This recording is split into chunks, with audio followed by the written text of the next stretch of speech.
Orinasa mpanao lalana misy 30 efa navita asa 3 taona lasa zay no mbola tsy nahazo ny volany hatramin'izao. Naneho ny fitakiana tamin'ny alalan'ny filanjana Sorabaventy teo anoloan'ny antenimeran'ny varotra ao Ambatondrazaka izy ireo ny farany herinandro teo. Vola mitetina 7 miliara ariary. Nanao asa fanamboarana lalana sy fotodrafitrasa tao anatin'ny faritra Alaotramangoro ireo takiny ny Mpandaharaha amin'ny filohan'ny Repoblika ireo.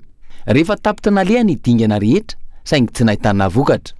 Dia mangataka aminao zahay ny amoana volana eny anao ny asa fa efa vita 3 taona manitsy ny efa vita ny asa ary efa sitrany vahoaka zany.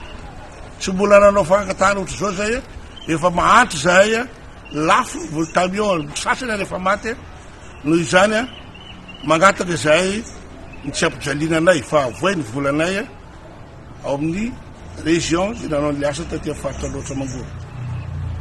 Noho izany ireto zahay re dia efa nanany banky vola daholy dia efa mivarim-pananana sasany aminay efa tsy hita fa maty fitakin'ny banky nitrosany dia tsy mahazo vola zay hatramin'izao. Noho izany miangavy tompoko izahay ny amezanao baiko.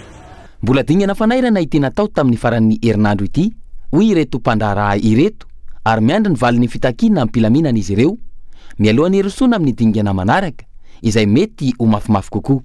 Dia ireto efa natao dia tsy izy tsy efa natao fa ny valiny dia hoe miary ny coach ny région efa anatin'ny commission ny coach an'ireny efa tsy fantatra iahy fa coach any Tsirabe ny mandeha ny coach vity aminay tsisy hitanay réaction zany mpitondra ty aminay tsisy tarananay nefa ny volana Ambatondry zany tsy miakina ny volam-panjakana direct any aminareo fa sitra fisitrahan'ny région manokana na hoe nisy tononan'ny région no ampiasaina amin'izany ka na ny région amin'izao fotoana zao tsisy ampiasaina ka mangataka zay monsieur le président avoay ny volanay fa dia maty eto koa zay tsy azo ny vola. Tsy aivina hatrany fa tsy ireto Mpandaharaha mpanao lalana sy fotodrafitrasa amin'ny faritra Alaotramangoro ireto ihany no nitondra faisana tamin'ny tsy fandoavan'ny fanjakana ny volan'izy ireo. Efa nitaky ireny ireo orinasa mpanamboatra sy mpikojakoja lalana manodidina ny 300 ary misy amin'izy ireo no mbola mitaky hatramin'izao noho ny tsy fahazona ny volany.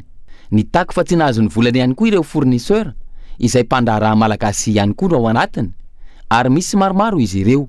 Ny eo tsy milamina izao indray mipoitra ireto Mpandaharaha mpanao lalana sy fotodrafitrasa ao Alaotramangoro ireto.